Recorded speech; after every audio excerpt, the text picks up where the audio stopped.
প্রিয় শিক্ষার্থীবৃন্দ, কেমন আছো তোমরা সবাই? আশা করি ইনশাল্লাহ সবাই ভালো আছো। আমি তোমাদের দোয়া ইনশাল্লাহ ভালো আছি। আজকে আমরা একাদশ ও দ্বাদশ শ্রেণীর পরিবেশ রসায়নের ডাল্টনের আংশিক চাপ সূত্র আলোচনা করব। এর আগে আমরা আদর্শ গ্যাস সমীকরণ আলোচনা করছি, আদর্শ গ্যাস সমীকরণের ব্যবহার প্রয়োগ আলোচনা করছি, বয়েলের সূত্র, চার্লসের সূত্র আলোচনা করছি। আজকে আমরা ডাল্টনের আংশিক চাপ সূত্র আলোচনা করব। প্রথমে হচ্ছে এখানে আংশিক চাপটা কি, এটা আমাদের ক্লিয়ার বুঝতে হবে। আংশিক চাপ, আংশিক চাপটা কি? আংশিক চাপটা হচ্ছে নির্দিষ্ট তাপমাত্রায় বিক্রিয়াবিহীন দুই বা ততোধিক গ্যাস মিশ্রণকে একটি পাত্রে প্রতিটি উপাদান সম্পূর্ণরূপে প্রবেশ করায় যে চাপ সৃষ্টি করে তাকে বলে ডাল্টনের আংশিক চাপ সূত্র। বোঝা গেছে? আমি আবার বলি, শোনো তোমরা। নির্দিষ্ট তাপমাত্রায় বিক্রিয়াবিহীন দুই বা ততোধিক গ্যাস মিশ্রণের প্রতিটি উপাদান পাত্রে সম্পূর্ণরূপে প্রবেশ করে বা সম্পূর্ণ জায়গা দখল করার ফলে যে চাপ সৃষ্টি করে তাকে বলা যায় আংশিক চাপ। ঠিক আছে? তো এই আংশিক চাপ, এটা হচ্ছে ডাল্টনের আংশিক চাপ সূত্রের প্রাথমিক কথা। এর থেকে বিজ্ঞানী ডাল্টন তারা একটা আংশিক চাপ সূত্র দেয়। ডাল্টনের আংশিক চাপ সূত্রটা হচ্ছে কি? সেটা হচ্ছে তোমার ওইরকম বিক্রিয়াবিহীন দুই বা ততোধিক গ্যাস সমূহের মোট চাপ ওদের আংশিক চাপের যোগফলের সমষ্টি। ঠিক আছে? মনে করো একটি পাত্রে নাইট্রোজেন, অক্সিজেন দুইটা গ্যাস আছে। এরা পরস্পর কিন্তু বিক্রিয়া করবে না, এবং এদের মোট যে চাপ হবে এবং এরা আলাদা আলাদাভাবে যে চাপ প্রয়োগ করবে, যেটাকে আংশিক চাপ বলা হচ্ছে, এটা হচ্ছে মোট চাপের যোগফলের সমষ্টি। এবং ডাল্টনের সূত্র অনুসারে আমরা লিখতে পারি P = P1 plus P2 plus P3। এরকম চলতেই থাকে। এখানে P হচ্ছে তোমার কি? মোট চাপ। P1 হচ্ছে কি? আংশিক চাপ। P2টাও আংশিক চাপ, P3টাও আংশিক চাপ। এই আংশিক চাপ সূত্রগুলোকে আমরা আরো অন্যান্যভাবে প্রকাশ করতে পারি। দেখো আমি লিখি এখানে। P সমান লেখা যায় P1 V1 plus P2 V2 plus P3 V3 plus চলছে। বাই লেখা যায় কি? V1 plus V2 plus V3। এভাবে আরো লেখা যায় কিভাবে? দেখো, P1 V1 plus P2 V2 plus P3 V3 plus by V মোট আয়তন। এই তিনটাই কিন্তু একই সূত্র। এই সূত্রগুলোর সাহায্যে কিন্তু বিভিন্ন অঙ্ক আসবে। এখন কখন কোন সূত্র প্রয়োগ করতে হবে সেটা তোমাকে বুঝে অঙ্ক করতে হবে। দেখো এখানে কি প্রথমে আছে কি? মোট চাপ আছে এবং তাদের আংশিক চাপ আছে, অর্থাৎ আংশিক চাপ যোগ করলে মোট চাপ পাওয়া যায়। এখানে দেখো কি? আংশিক চাপ আছে এবং আয়তন আছে। নির্দিষ্ট কোনো পাত্রে নাই, একাধিক পাত্র আছে। তখন আমরা কি করি? P1 V1 P2 V2 P3 V3 V1 plus V2 plus V3, এই যেভাবে। ঠিক আছে? এরপরে দেখো নির্দিষ্ট একটা পাত্র আছে। এই নির্দিষ্ট পাত্র কিন্তু আয়তন দেখো বিভিন্ন আছে, বিভিন্ন চাপ আয়তন বিভিন্ন, কিন্তু পাত্রটা আছে নির্দিষ্ট। তখন আমরা এই সূত্রটা প্রয়োগ করতে পারি। ঠিক আছে? এই হচ্ছে আমাদের ডাল্টনের আংশিক চাপ সূত্রের গাণিতিক রূপটা। আমাদের পরীক্ষায় এখন গাণিতিক রূপগুলোই আসে। ঠিক আছে? এগুলো মনে রাখতে হবে। এখন দেখো ডাল্টনের আংশিক চাপ সূত্রের প্রয়োগটা কি? ডাল্টনের আংশিক চাপ সূত্রের প্রয়োগটা কি? ডাল্টনের আংশিক চাপ সূত্রের প্রয়োগ এটা কি কাজে ব্যবহার করা হয়? ডাল্টনের এই আংশিক চাপ সূত্রটা আসলে মূলত বয়েলের সূত্র এবং ডাল্টনের আংশিক চাপ সূত্র দুইটার সমন্বয়ে গঠিত। ঠিক আছে? দেখো আমি এখানে একটা তোমাদের লিখছি, একটা পাত্র অঙ্কন করছি, খেয়াল করো।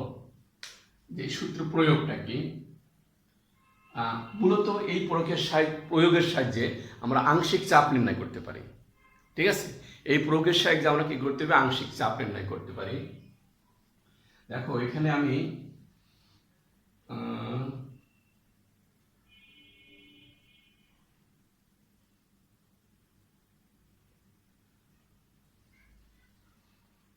এরকম এটা বাঁকা হয়ে গেল, পাত্রটা মাত্র হতে হবে এরকম, এটা আমরা এইভাবে আঁকাই। এই যে এখানে একটা স্টপ কর্ক আছে, এটাকে কি বলি আমরা, স্টপ কর্ক। দেখো এটা হচ্ছে স্টপ কর্ক, এটা দ্বারা আমরা বন্ধ এবং খুলতে পারি। ঠিক আছে, এটা হচ্ছে আমাদের একটা স্টপ কর্ক। এখানে মনে করো গ্যাস আছে, এটা মনে করো এক্স গ্যাস, এটা P1 V1,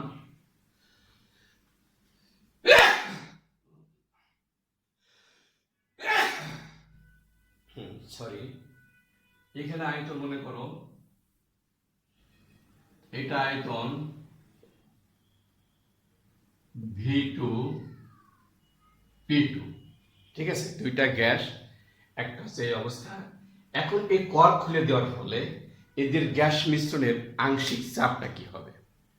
ঠিক আছে, দেখো এক্স গ্যাসের জন্য আমি লিখে, এখন খেয়াল করো তোমরা, এক্স গ্যাসের জন্য এস গ্যাসের জন্য কি হবে, বিক্রিয়া মিশ্রণের পূর্বে কি হবে, মিশ্রণের পরে কি হবে সেটা দেখো। এই মিশ্রণের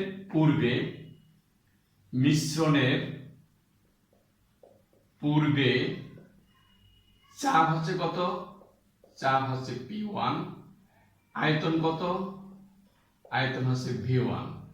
আবার মিশ্রণের পরে দেখো, মিশ্রণের পরে কি হবে, সেখানে কি হবে, এটা হচ্ছে মিশ্রণের পূর্বে, সেখানে আংশিক চাপ ইজিকল টু হবে হচ্ছে F1, আর আয়তন হবে কি তখন V1 প্লাস V2। কারণ এটা হচ্ছে মিশ্রণ আগে আর এটা হচ্ছে মিশ্রণ পরে। তাহলে এখন বয়লের সূত্র থেকে আমরা কি লিখতে পারি, বয়লের সূত্র অনুসারে P1 V1 ইজিকল two F1 V1 plus V2। ঠিক আছে, এটা বয়লের সূত্র থেকে আমরা ব্যবহার করলাম। বা কি লেখা যায়, F1 ইজিকল টু কি লেখা যায়, P1 V1 by V1 plus V2। এইটা হচ্ছে আমাদের এক্স গ্যাসের জন্য। এক্স গ্যাসের জন্য যদি আংশিক চাপ আমরা হিসাব করি তখন এইভাবে হিসাব করতে হবে আমাদেরকে। এটা কিন্তু পরীক্ষায় খুবই আসে, এই স্টপ কর্ক যুক্ত থাকে, কিন্তু এটা তোমাদেরকে ভালো করে মনে রাখতে হবে। ঠিক আছে, তো এটা আমরা X1 গ্যাসের জন্য বের করলাম। তো এই সমীকরণটা আমরা এখানে লিখে রাখি, আমরা কি পেলাম, F1 ইজিকল two P1 V1 V1 plus V2। এটা একটা সমীকরণ আমরা লিখে রাখি। এবার আমরা করি, এবার Y গ্যাসের জন্য আমরা ব্যবহার করি, মিশ্রণ আগে পরে Y গ্যাসের জন্য। এবার আমরা লিখি, এটা হচ্ছে Y গ্যাস, তাহলে Y গ্যাসের জন্য তখন কি হবে, মিশ্রণের পূর্বে আয়তন কত, আয়তন ইজিকল টু V2, চাপ কত P2। আবার মিশ্রণের পরে কি হবে, মিশ্রণ পরে হবে আংশিক চাপ ইজিকল টু কত হবে F2, আর আয়তন হবে কত, আয়তন ইজিকল টু V1 প্লাস V2। ঠিক আছে, আবার আমরা ওই বয়লের সূত্র থেকে কি লিখতে পারি, দেখো P2 V2 ইজিকল two F2 V1 plus V2। ঠিক আছে, এরপরে দেখো তাহলে F2 ইজিকল টু কি লেখা যায়, P2 V2 by V1 plus V2 লেখা যায় এটা। তো এই হচ্ছে দুইটা গ্যাসের আংশিক চাপ। এখন যদি আমরা মোট চাপ ধরি, আচ্ছা এটা ওইখানে লিখি, F2 সমান কত পেলাম আমরা, P2 V2 is equal to V1 plus V2, এটা আমরা মুছে দিই। এখন দেখো এখানে আমরা যদি মোট চাপ আমরা P ধরি, মোট চাপ যদি আমরা P ধরি তখন কি হবে, তাহলে P is equal to কত হবে, F1 plus F2। যদি কোনো অঙ্কের আংশিক চাপ হিসেবে করতে হয় তখন এইভাবে করতে হবে, P is equal to F1 plus F2। এখন F1 এর মান আমরা বসাই, কত পাই, পেয়েছি ওখানে P1 V1, V1 plus V2 যোগ F2 আছে কত, P2 V2 by V1 plus V2, এদের লসাগু কত, V1 plus V2, P1 plus P2 plus P2 V2 P, বাকি লেখা যায়, অতএব P is equal to দেখো আমরা এটা উপরে লিখে একটা এই দুটা এই পর্যন্ত P পেলাম। এখন আমরা টোটালি P সমান কি লিখতে পারি আমরা, দেখো P is equal to লেখা যায় মোট চাপ P is equal to তাহলে P1 V1 plus P2 V2 by V1 plus V2, এই হচ্ছে তোমার মোট চাপ। এই সূত্রের সাহায্যে আমরা সব অঙ্কগুলো করতে পারি। ক্লিয়ার? এই হচ্ছে আমাদের ডাল্টনের আংশিক চাপ সূত্রের প্রয়োগ। বোঝা গেছে? এখন দেখি আমরা একটা অঙ্ক করি, একটা অঙ্ক করলে জিনিসটা ক্লিয়ার বোঝা যাবে। আমরা এটা এখন মুছে দিই। দেখো একটা অঙ্ক করি।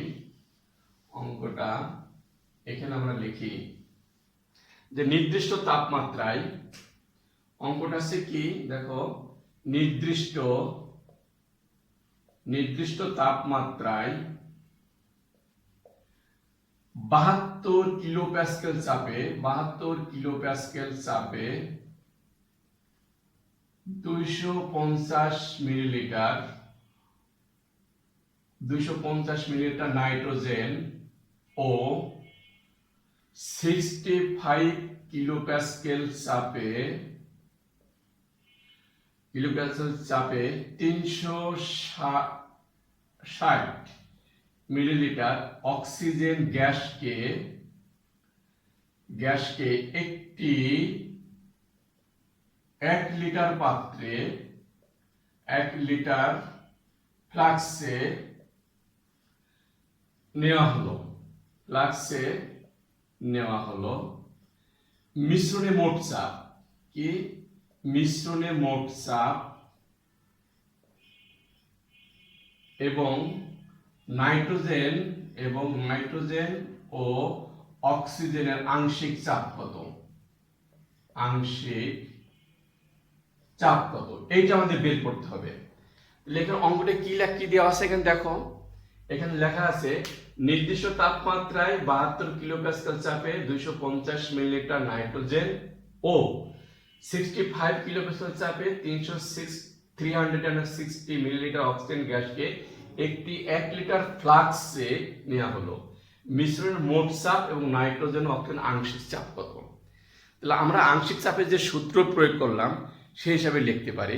তাহলে কি লেখা যেতে পারে দেখো, তাহলে এখানে কি আছে আমাদের, ওটা লিখি। মিশ্রণের পূর্বে আমাদের কি দেওয়া আছে, নাইট্রোজেনের আংশিক চাপ পি দেওয়া আছে কত, পি নাইট্রোজেন দেওয়া আছে কত, এটা হচ্ছে মিশ্রণের পূর্বে পি নাইট্রোজেন দেওয়া আছে কত, 72 কিলোপ্যাসকেল,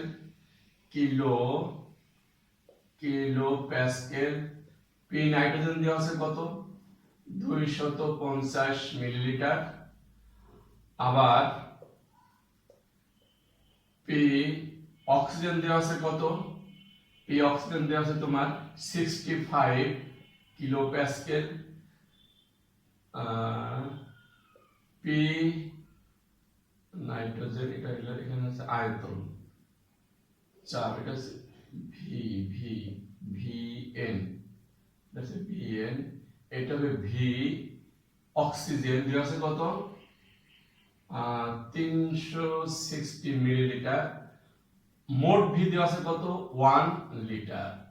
এখানে দেখো এখানে সবগুলো আছে মিলিলিটার, আমরা লিটারকে মিলিলিটার নিয়ে আসলাম, 1000 মিলিলিটার। ঠিক আছে?